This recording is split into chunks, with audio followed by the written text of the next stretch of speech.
I am extremely pleased to address you on the occasion of our first national consultation dedicated specifically to the value-added tax, the VAT or the VAT. You will recall that back in 2008, during the General National Consultation on the Economy, we discussed the issue of tax reform and the fact that some form of transaction-based tax would eventually need to be introduced as part of our suite of taxes. In several budget addresses over the past 4 years, we have also been emphasizing that the process of tax reform was ongoing and that we have provided increasingly more information on the process, culminating in my own announcement of the VAT date of the 1st of November 2010 in our most recent budget address, that is for this year. As you are aware, the diversification of our economy has been the focus of this government for several years now. This focus was further intensified with the closure of the sugar industry back in 2005.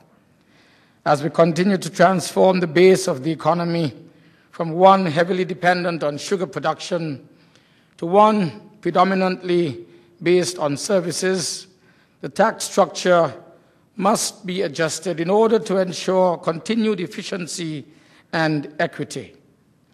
In other words, we have found that the evolution of our tax system has not kept pace with the development of the economy. It was for this reason that over a year and a half ago, our technical staff began to evaluate our tax base and structure, assisted by certain reports which had already been prepared regionally and internationally, as well as with the technical assistance of our regional and international partners.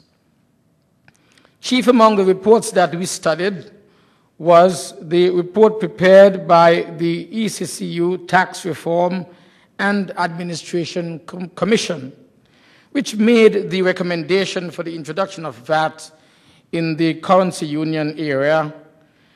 We were ably assisted and continue to receive technical assistance from CARTAC also during this exercise. So the next step in the process was the formal establishment of the tax reform unit, which we did back in January of last year. The unit has studied, among other things, the feasibility of introducing a VAT in St. Kitts and Nevis, and has recommended to the Cabinet that it would be beneficial, most beneficial to economic well-being, to introduce the value-added tax.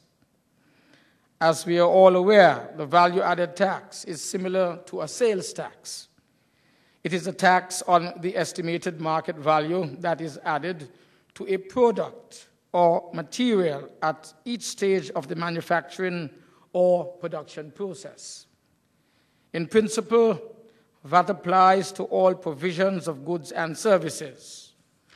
The VAT is assessed and collected on the value of goods or services that have been provided every time there is a transaction.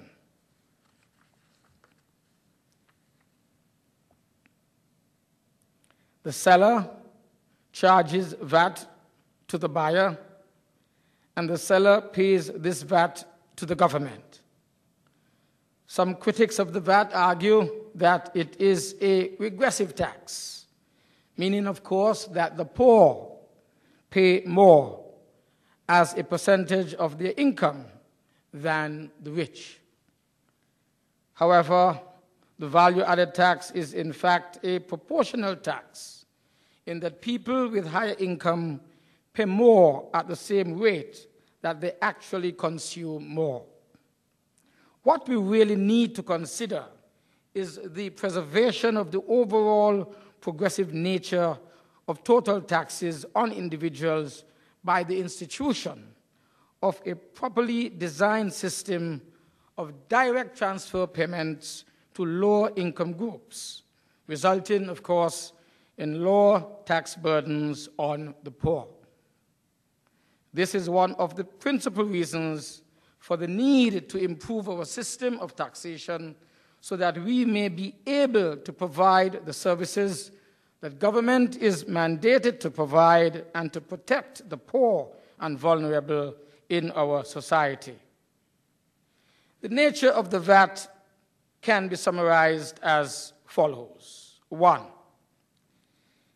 it is a general tax that applies in principle to all commercial activities involving the production and distribution of goods and the provision of services. 2, it is a consumption tax because it is really carried ultimately by the final consumer. It is not a charge on businesses, I wish to emphasize. 3, it is charged as a percentage of the price, which means that the actual tax burden is visible at each stage in the production and distribution chain. 4, it is collected via a system of partial payments by which taxable persons or VAT-registered businesses deduct from the VAT they have collected the amount of tax they have paid to other taxable persons on purchases for their business activities. Let me read that again. It is collected via a system of partial payments by which taxable persons or VAT-registered businesses deduct from the VAT what they have collected, the amount of tax that they have paid to other taxable persons on purchases for their business activities.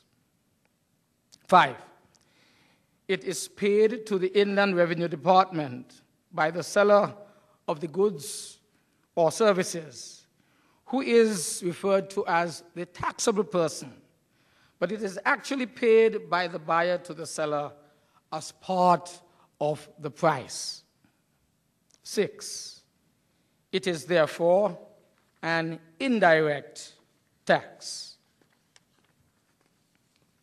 One of the main benefits which will be derived from a VAT is a wider tax base.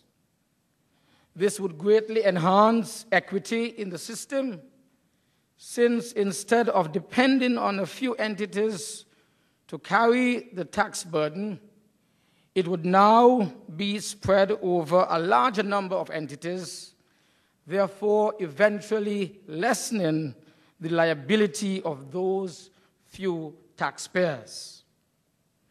VAT will also consolidate and modernize our tax system. I am sure that we would all agree that a multiplicity of taxes at different rates is inefficient and uneconomical to administer.